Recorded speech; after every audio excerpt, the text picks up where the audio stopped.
হঠাৎ করে দেখি একটা সাদা রঙের প্রাইভেট কার শা শা করে ডাকায়া হুজুরের সামনে আইসা সালাম দিয়ে হাজির হয়ে গেছে। আমরা ছায়া দেখি ড্রাইভারের ফাগড়ি পরা, ছায়া দেখি ড্রাইভারের লম্বা জুব্বা। আইসাই সালাম দিয়া দরজাটা কইলা কয় হুজুর বসেন। এলাকার হুজুররা কয় হুজুর আমরা ছায়া দেখি এই ড্রাইভারের জীবনও আমরা আমাদের এলাকায় দেখছি না, ইজাদ গাড়িও আমরা আমাদের এলাকায় দেখছি না, এত হাইফাই এত সুন্দর গাড়ি। আমরা চিন্তায় পড়ে গেলাম কই থেকে কই লইয়া যায়, আবার হুজুরে কই লইয়া যায়, হুজুরের কোনো ক্ষতি নি হয়। এজন্য দুইজন গাড়ির সামনে দাঁড়ায় গেছি, দাঁড়ায় কইতেছি ভাই তুমি কেডা, পরিচয়টা একটু দাও। কই তুমি হুজুরে লইয়া যাও, গাড়িটা তোমার কোন গ্যারেজে থাকে, কার গাড়িটা, একটু নাম ঠিকানাটা তোমার কইয়ে যাও। হুজুর তো একা যাইতেছে, আর তো কেউ নাই, এত রাত্রে তুমি কই লইয়া যাইবা, একটু নাম ঠিকানাটা একটু কও। হুজুররা কয় আমরা যত জিগাই হে আমরা চাই না, আমরা চাই না, আমরা যে কইতেছি ভাই তুমি কেডা একটু কও। এক পর্যায়ে গরপুরি সাহেব লাঠিটা বাইর কইরা কয় এ তোমরা এরে কিতা জিগাও, তোমরা এরে কিতা জিগাও, এ মানুষ নি কথা কইতো। আল্লাহু আকবার। এ মানুষ নিয়ে কথা কইতো, এ মানুষ নিয়ে ঠিকানা দিত, এ মানুষ নিয়ে এর বাপের নাম কইতো। সাথে সাথে আমরা রাস্তা ছেড়ে দিলাম, আর কোনো কথা কইলাম না। শা শা ডাকায় গাড়িটা নিয়ে চইলা গেল। খবর নিয়ে দেখি হুজুর ফজরের পরে বুখারীর দরস দিতেছেন গহরপুর। আল্লাহর ওলি ঢাকা শহর থেকে তিনি তার এলাকায় যাবেন, গহরডাঙ্গা এলাকা। নৌকায় যেতে হয়, বাড়ির পাশে গিয়ে একটা নৌকায় উঠতে হয়, নদী পথে তার বাড়ি যেতে হয়। মাঝি হুজুরকে চিনে ফেলছে, আরো লোকজন আছে, গাটে গাটের লোক নামাইলো। রাত বাজে প্রায় 11টা, সবাই নামলো, হুজুর শুধু একা। এবার মাঝি বলতেছে হুজুর আমি আপনারে একাই আপনার বাড়ি নিয়ে যাব, আমি আপনারে ভালো করে চিনছি। হুজুর কই ঠিক আছে বাবা দোয়া করি। কিছু দূর যাবার পর হঠাৎ করে হুজুর বলতেছে বাজান আমারে তুই এই জায়গায় নামায় দে, এখান থেকে আমি পায়ে হেঁটে যাব। বিশাল বড় একটা হাওর, এই হাওরটা পাড়ি দিয়ে হুজুরকে বাড়ি যেতে হবে। মাঝি কই হুজুর এত রাত্রে আপনি এই হাওর পাড়ি দিয়েন না, একা একা আপনি কেমন করে যাবেন, প্রচন্ড শীত, আবার রাস্তাঘাটও দেখা যায় না, প্রচন্ড কুয়াশা পড়ছে। হুজুর আপনি কেন পায়ে হেঁটে আপনি বাড়ি যাবেন, নৌকা আপনার বাড়ির ঘাট পর্যন্ত যাবে, আপনি কেন কষ্ট করে পায়ে হাঁটবেন। হুজুর বলতেছে বাজান তুই বুঝবি না, আমার এখানে নামায় দে, একটু জরুরি কাজ আছে আমার, এখানেই নামতে হবে, আমি হাওরটা পাড়ি দিয়ে যাব, পায়ে হেঁটেই বাড়ি যাব। বারবার পিরাপিরি করতে মাঝি তারে নামাতে বাধ্য হলো, কিন্তু মাঝি কয় এত রাত্রে হুজুরের কি কাম, আমি হুজুরের পিছনে পিছনে যাইমু আর দেখমু। হুজুরকে নামাইলো ঠিকই, মাঝি হুজুরের পিছনে পিছনে রওনা। প্রচন্ড কুয়াশা, কিছুই দেখা যায় না। হুজুরের 10 হাত পিছনে মাঝি পিছনে পিছনে যাইতেছে, হুজুরের সামনের দিকে যাইতেছেন যাইতেছেন যাইতেছেন। হঠাৎ করে মাঝি তাকায় দেখে হুজুরের ডানে বামে সামনে পিছনে অসংখ্য অগণিত মানুষ। হুজুরকে সংবর্ধনা দিয়ে দিয়ে তারা নিতেছে, সামনে রাস্তাটা ক্লিয়ার করে করে নিতেছে। মনে হয় কোনো মন্ত্রী মিনিস্টারকে সংবর্ধনা দেওয়া হচ্ছে, রাস্তা ক্লিয়ার দেখায় দেখায় নেওয়া হচ্ছে, এবং কি যেন জিগাইতেছে, হুজুরও কি যেন জবাব দিতেছেন। এইভাবেই যাইতেছে। মাঝি পিছন থেকে সবগুলি দেখলো, ভিতরে তার পানি নাই। এত রাতে এই মানুষগুলি কারা, কেন হুজুরের পিছনে? হুজুরের সাথে এরা কারা? এদেরকে তো আমি চিনি না। এরা কোত্থেকে আসলো? পিছনে পিছনে যায়। মাঝির ভিতরে ভিতরে ডর, আবার একটু শান্ত নাও। কিছু হইলে তো হুজুর আমার লগে ওই ঠিক না। বাড়ি পর্যন্ত পৌঁছে গেল।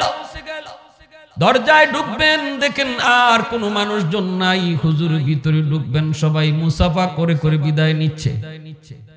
হুজুর ভিতরে ঢুকবেন, ঢুকে যখন পিছনে তাকাইছেন, আমারে দেইকে হুজুর কই, কিরে বেটা তুই আমার পিছনে? মাঝি কই, হুজুর আমি তো আপনার পিছনে পিছনে আসছি। কাজটা আপনার কি এত রাতে এটা দেখার জন্য? হুজুর বলতেছে, কি দেখছ? মাঝি কই, হুজুর আমি কি যে দেখছি, আমার কলিজায় কিন্তু পানি নাই। কলিজায়? হুজুর এরা কারা? এই মানুষগুলি কোথায়? কোথা থেকে আসছিল আর কোথায় গেল? আল্লাহর ওলি দৌড় দিয়া মাঝির বুকে বুকে বুক লাগায়া কপালে চুমু দিয়া কয়, ভাই আমি বাজান রে, আমি সব তোরে বলবো, কিন্তু আগে কথা দে, আমার জীবদ্দশায় তুই কারো কাছে এই কথাটা বলবি না। কয় ঠিক আছে, আমি কইতাম না। আল্লাহর ওলিরা নিজেদের কারামত কারো কাছে বলতে না করে, ঠিক না? খাঁটি আল্লাহর ওলি যারা, এদের কারামত এটা আল্লাহর পক্ষ থেকে। কারামাতুল আউলি, কারামাতুল আউলিয়াই হাক্কুন, ওলিদের কারামত হক, কোনো সন্দেহ নেই। কারণ ওলিরা এটা নিজের ক্ষমতায় করে না। ওলিদের কারামত করায় কে? নবীদের মুআজিজা করায় কে? আহলে হাদিস যারা, এরা কারামত অস্বীকার করে, বুঝে না, মর্মই বুঝে না, মনে করে এটা মানুষের কাম না। ওলিদের কারামত এটা তার নিজের ক্রেডিট না, এটা আল্লাহ করায়। আর আল্লাহ যা করায় এটা মানুষের যুক্তিতে আসে না, এর নামে কুদরত, ঠিক কি না? মানুষ যা পারে না, পারে কে? কুতবুল আলম সৈয়দ হুসাইন আহমদ মাদানী রহমতুল্লাহ আলাইহি, উনারে এক লোকে দেখলেও দূর থেকে কইতো, বাতা দেউঙ্গা, বাতা দেউঙ্গা, কয়ে দিমু, কয়ে দিমু। যেই মাত্র কইতো হুজুর কয়ে দিমু, আর কুতবুল আলম দৌড়ে আইতেন, আইয়ে তার বুকের সাথে বুক মিলায় কইতেন, নেহি বাতাও, নেহি বাতাও, কইও না। বুকের সাথে বুক মিলাইতেন। তখনই হে ঠান্ডা হয়ে যেত, নীরব হয়ে যেত। মানুষজন একে জিগাইতো, ভাই তুমি কিতা কই দিবা? হুজুরের কিতা জানো যে তুমি কই দিবা? কইতাম না। কিতা কয়? কইডি আবার কোন আজীব মানুষ। হুজুরে দেখলে কয় কই দিমু, আজ হুজুরে দৌড়ে আইয়া বুকের সাথে বুক মিলাই এখন কইও না। আমরা কে হেরে জিগাইলে কইতাম না। হুজুরের ইন্তেকাল যেদিন হয়েছে, তখন এই লোকটা কানতেছে আর চিল্লায় কইতেছে, তোমরা কারা? তোমরা কারা গো এতদিন আমার কাছে জানতে চেয়েছো, এবার আসো একটু জেনে নাও কি আমি কইতাম চাই। আল্লাহু আকবার, জোরে কও, কি আমি কইতাম চাই এখন তোমরা একটু শোনো। গঙ্গু একটা এলাকা, আমার এলাকা গঙ্গু। কুতবুল আলম একদিন এই এলাকায় বয়ানে আসছেন। একটা এলাকা, একটা ঘরে তিনি বিশ্রাম নিয়েছেন, ঘুমাইছেন। আমি ওই ঘরের পাশ দিয়া গভীর রাতে যাইতেছিলাম। আমি জানতাম না এই ঘরে তিনি বিশ্রাম নিয়েছেন, এই ঘরে তিনি ঘুমাইতেছেন। রাত যখন ৩টা বাজে, ওই ঘরটার পাশ দিয়ে যখন আমি যাই, তখন আমি শুনতে পেলাম ঘরের ভিতরে একজন মানুষের জিকিরের আওয়াজ। আমি একটু অপেক্ষা করলাম, একটু পরে দেখি আর একজনের জিকির শোনা যায় না, এখন শত শত মানুষের জিকিরের আওয়াজ। আমি আর একটু দাঁড়াইলাম, একটু পরে আমি ঘরের দিকে তাকায়া দেখি ঘরের দরজা, জানালা, বেড়া, টিন সব কিছু জিকির করতেছে। একটু আওয়াজ দিয়ে কও না সুবহানাল্লাহ। পশমগুলি আমার দাঁড়ায় গেল, পশমগুলি আমার দাঁড়ায় গেল।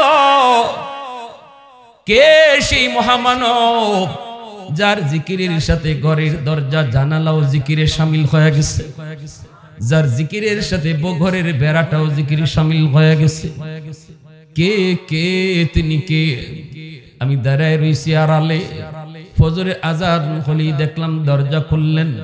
দরজা খোলা মাত্রই আমি তাকায়া দেখি তিনি আর কেউ নন, তিনি শাইখুল ইসলাম কুতবুল আলম সৈয়দ হুসাইন আহমদ মাদানী রহমতুল্লাহি আলাইহি।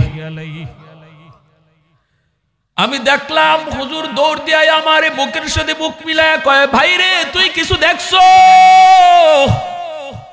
কয় হুজুর আমি সব দেখছি। হুজুর আপনার জিকিরের সাথে ঘরের দরজা জানালা সব কিছু জিকিরের শামিল হয়ে গেছে, এখনো আমার শরীরের পশমটা খাড়া আছে। হুজুর আমি সব দেখে ফেলেছি।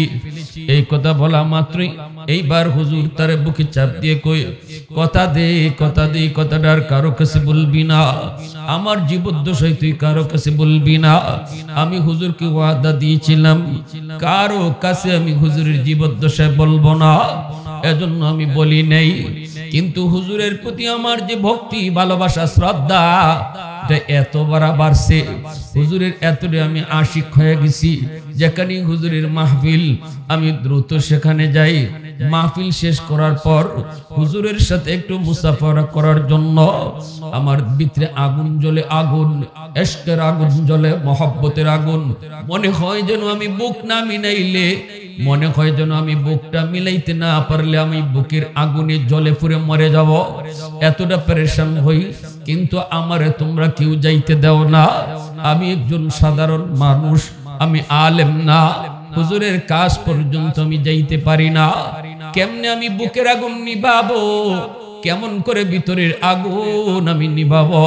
কেমনে আমি বুক মিলাবো? এজন্য একটা বুদ্ধি বের করেছিলাম। আমি হুজুরকে দেখলি দূর থেকে আওয়াজ দিতাম, হুজুর খয়া দিমু খয়া দিমু।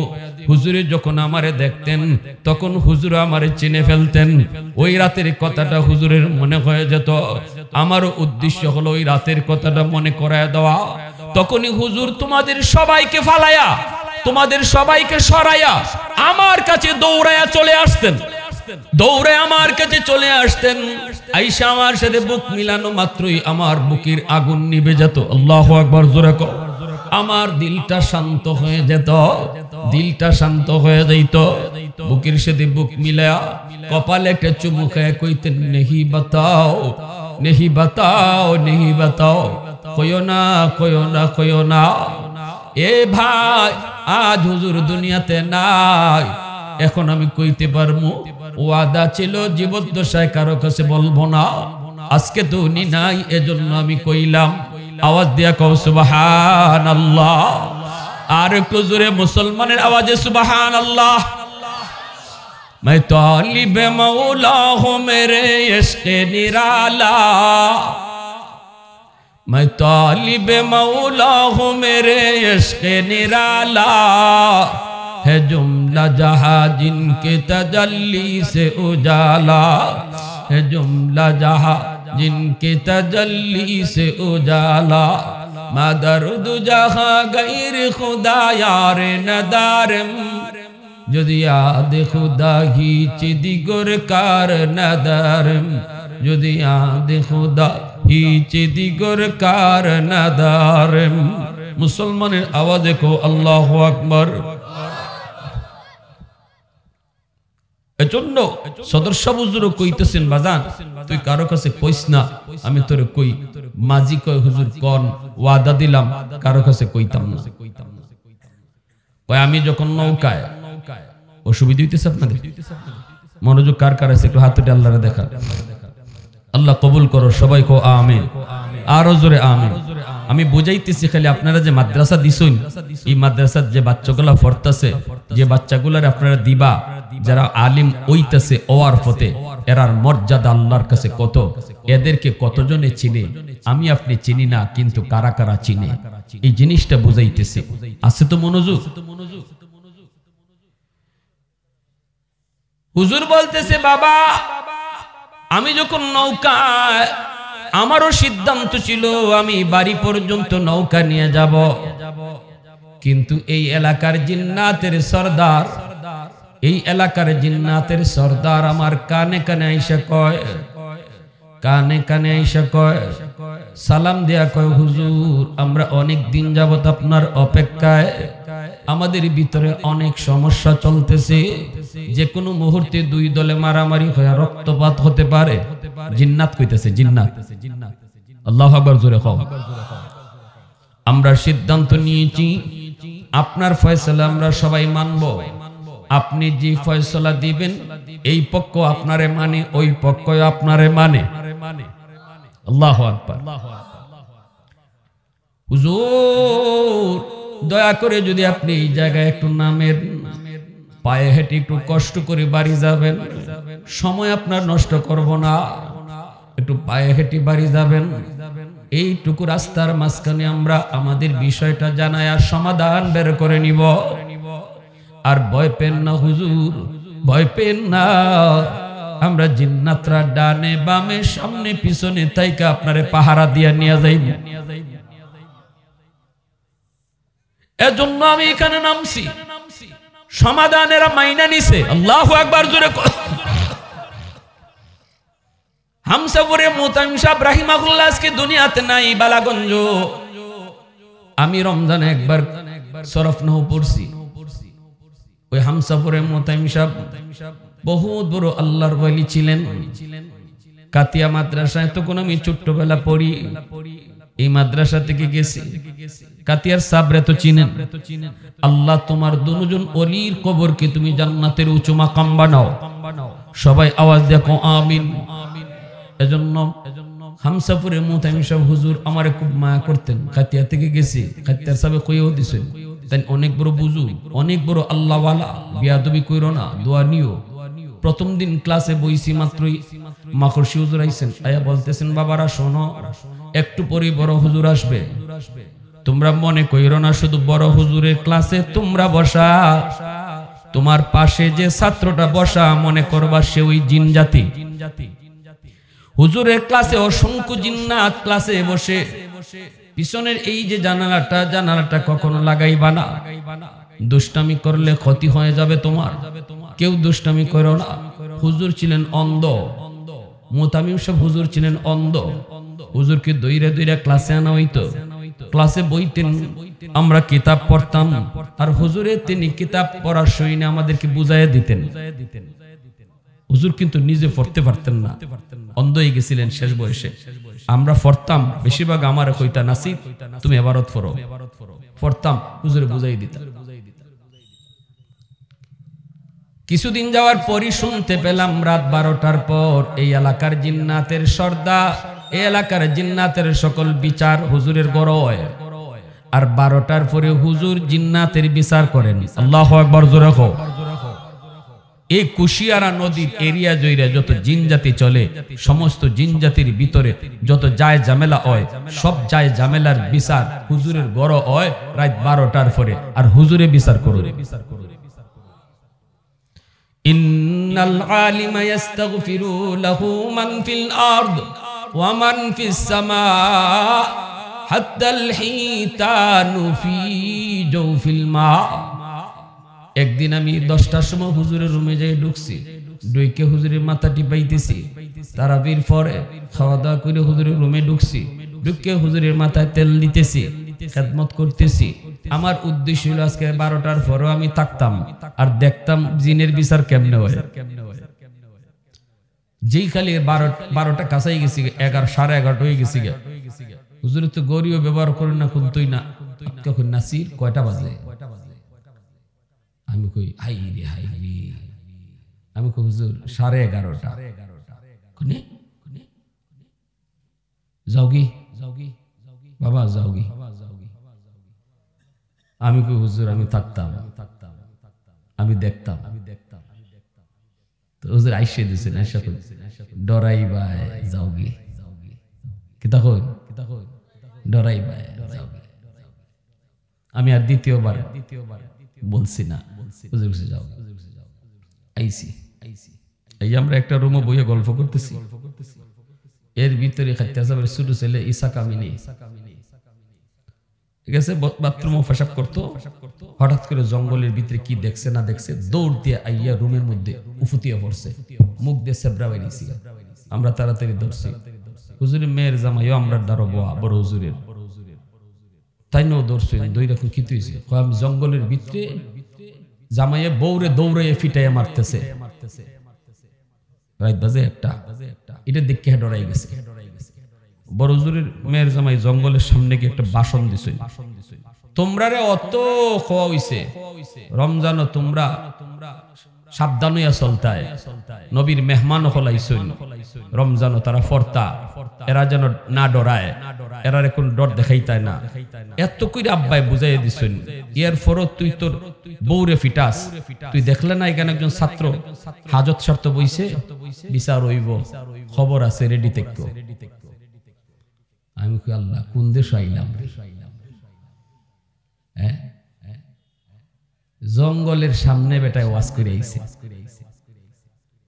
সেহরির সময় আমি মসজিদে যাইতেছি সেহরি খাইয়া ফজরের নামাজ দেখি হুজুরে লাঠি বোর্ড দিয়ে মসজিদে যাইতেছেন গিয়া খেতের আইলের মধ্যে আইলে দে যান গিয়া এত ধারণা আন্দাজ খেতের আইলে লাঠি বোর্ড দিয়ে মসজিদে যান গিয়া আমি ফিসি দিয়ে আইয়েও তারা দেখকে দৌড় দিয়ে হুজুরের দর্শি আত দৌড়তে নাসি জি হুজুর চলো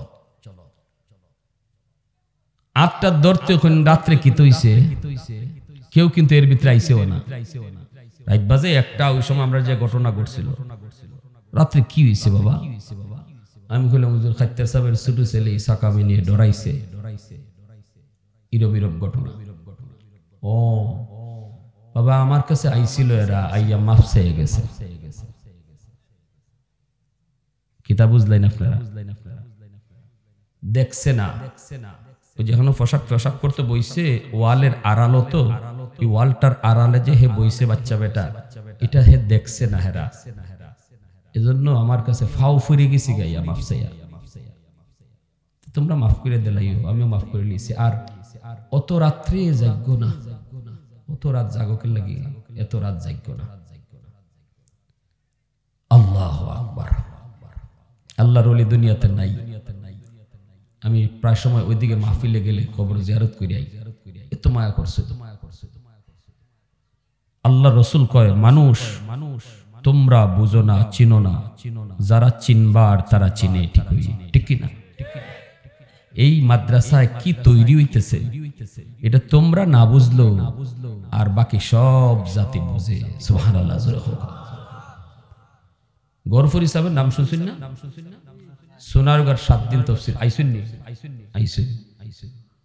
7 দিন তফসির হয় আমিও তফসির করি আলোচনা প্রসঙ্গে হুজুররা কইতেছে আমরা কেন হুজুরে তফসির করেন তফসির করে এক বছর হুজুর কইতেছেন যে আমি আজকে থাকবো আমরাও রুম দিছি হুজুর এই রুমও থাকবা রাত বাজে 3টা ঘুম থেকে উঠতে ওখানে আমি যাই মুগি গরফুর ফজরের পরে আমার বুখারীর দরস আছে আমরা কই হুজুর আপনার ফাও ফরি এত রাতে আমরা গাড়ি পাইতাম না গুড়ি পাইতাম না কিচ্ছু পাইতাম না আপনারে কেমনে ফাটাইমু হুজুর দুতলা থেকে লাঠি লইয়া বাইর নামতেছেন আর ফিটাইয়া কইতেছেন আমি কি তোমরা রে কইছি নি আমারে ফাটাও আমি কইছি আমি যাই মুগি আল্লাহু আকবার জোরে কও হুজুররা কয় আমরা পিছনে হুজুরের কেউ সাহস নাই সামনে আইসা আটকাইতো আইতে তিনি আইসুই মেইন রোড আইসা দাঁড়াই রইছে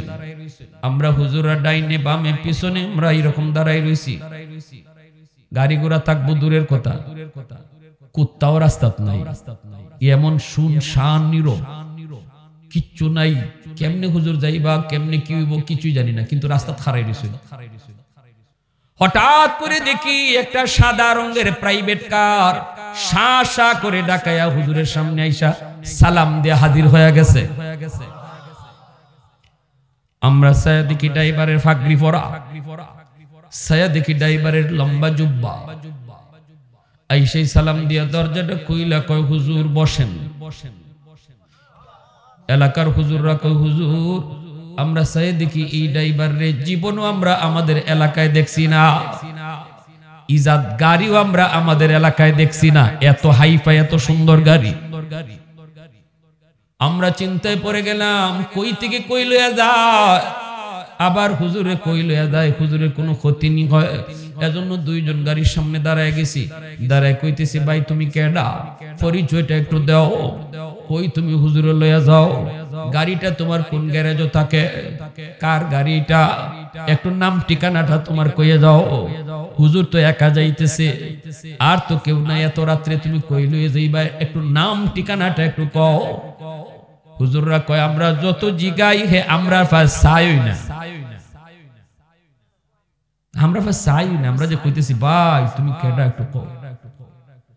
এক পর্যায়ে গরপুরি সাহেব লাঠিটা বাইর কইরা কয় এ তোমরা এরে কিতা জিগাও, তোমরা এরে কিতা জিগাও, এ মানুষ নিয়ে কথা কইতো। আল্লাহু আকবার। এ মানুষ নিয়ে কথা কইতো, এ মানুষ নিয়ে ঠিকানা দিত, এ মানুষ নিয়ে এর বাপের নাম কইতো। সাথে সাথে আমরা রাস্তা ছেড়ে দিলাম, আর কোনো কথা কইলাম না। শাসা ঢাকায় গাড়িটা নিয়ে চইলা গেল।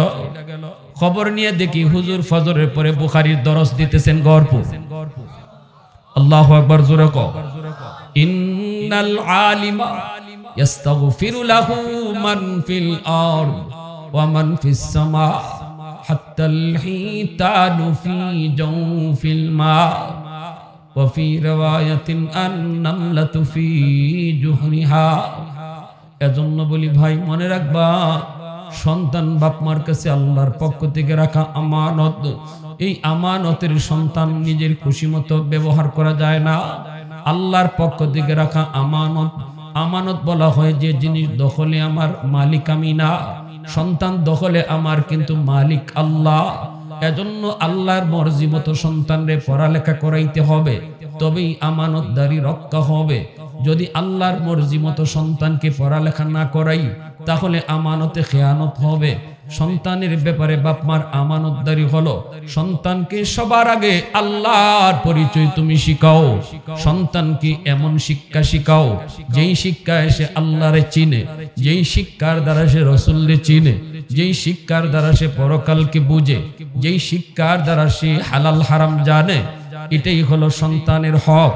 বাপ মার কাছে সবচেয়ে বড় হক নাম রাখবা ভালো নাম, আকিকা দিবা ভালো কথা, কিন্তু সন্তানের সবচেয়ে বড় হক হলো সন্তানকে আল্লাহর পরিচয় শিখাও। ঠিক না নি? আগডুম বাগডুম গোড়াডুম সাজে, ডাক দোল বাজে, হিকাইয়া এই পর্যন্ত কিতা হইছে?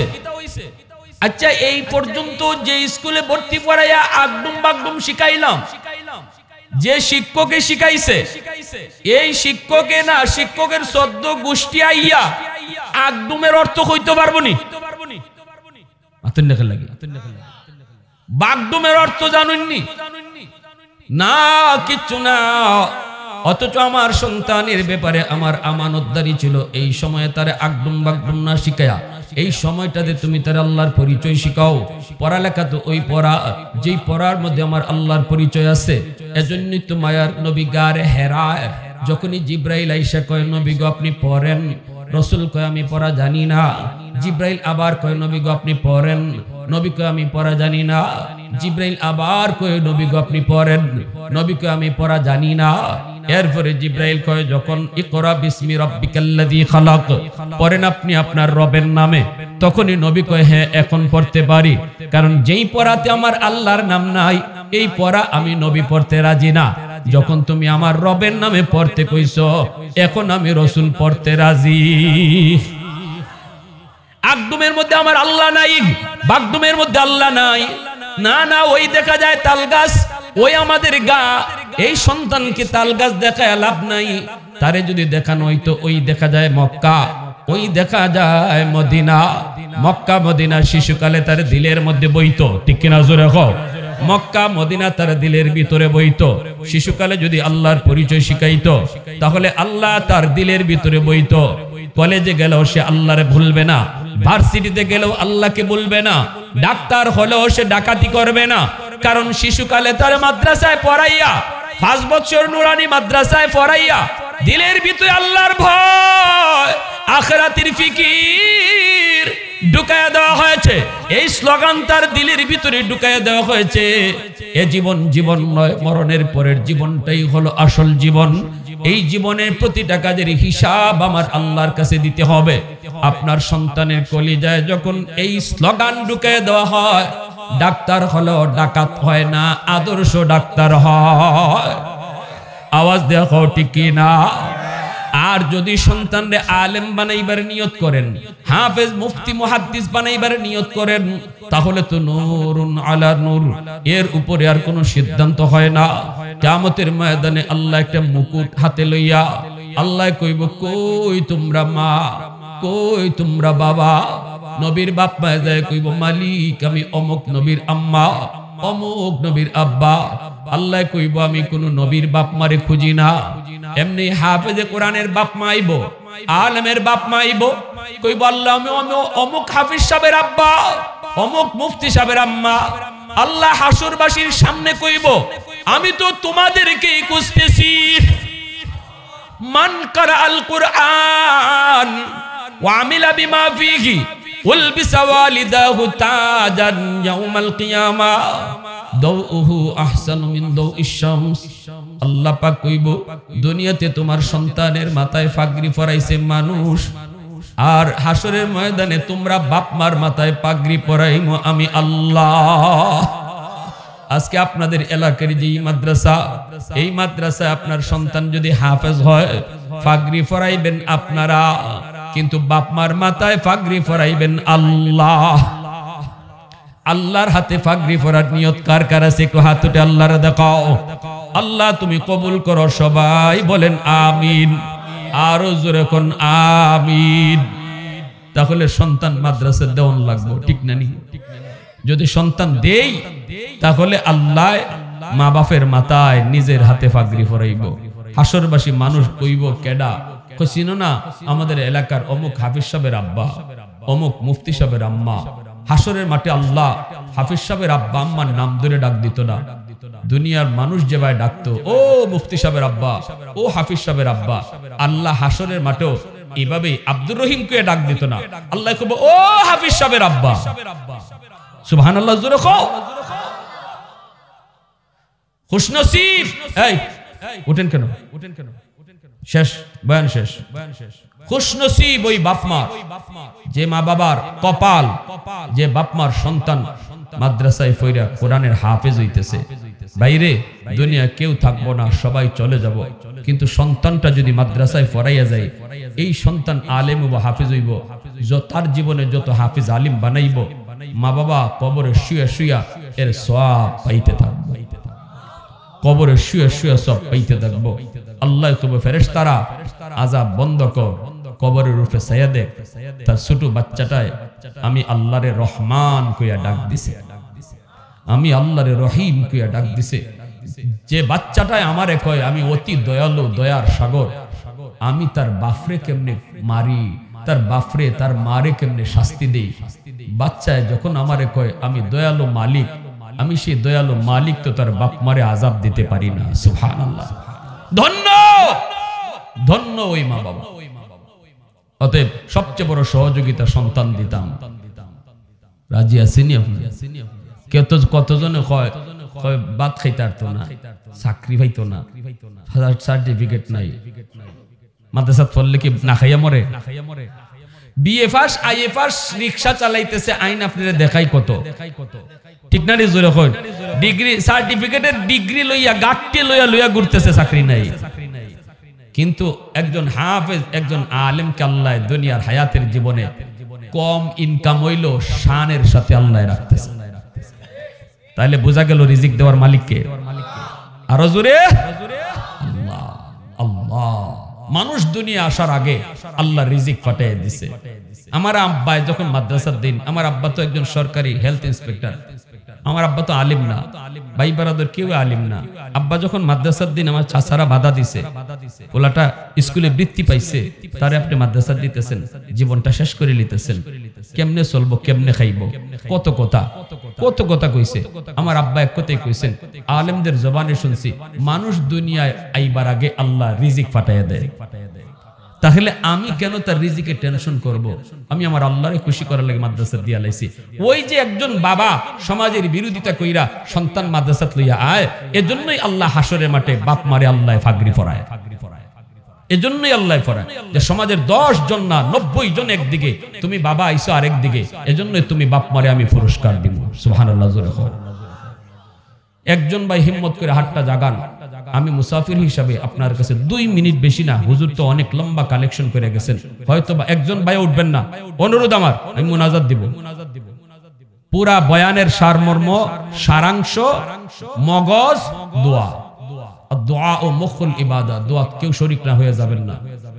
ফারিনা দান করবার তৌফিক নাই, অসুবিধা নাই, দোয়া করেন, দিল থেকে দোয়া করেন। আল্লাহ যারে তৌফিক দিয়েছে তারে যেন আল্লাহ পাক তারে দিয়া যেন আল্লাহ সাহায্য করায়। আমরা দোয়া করতে থাকি, দেখবেন অটো আল্লাহ তার দিল নরম করে দিছে।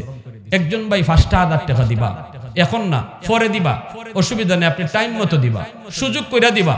কিন্তু আমি আপনার নিয়তের উপরে দোয়া করতাম, দিলে একটা নিয়ত লইয়া কইল, আল্লাহ যেন আপনার দিলের এই নিয়তটা কবুল করে। 5,000 টাকা আমি দোয়া করি, আল্লাহ মুসাফির হিসেবে দোয়া করতেছি, তার দিলের নেক নিয়তটা কবুল করো। 5,000 টাকা আপনি আস্তে আস্তে দিন।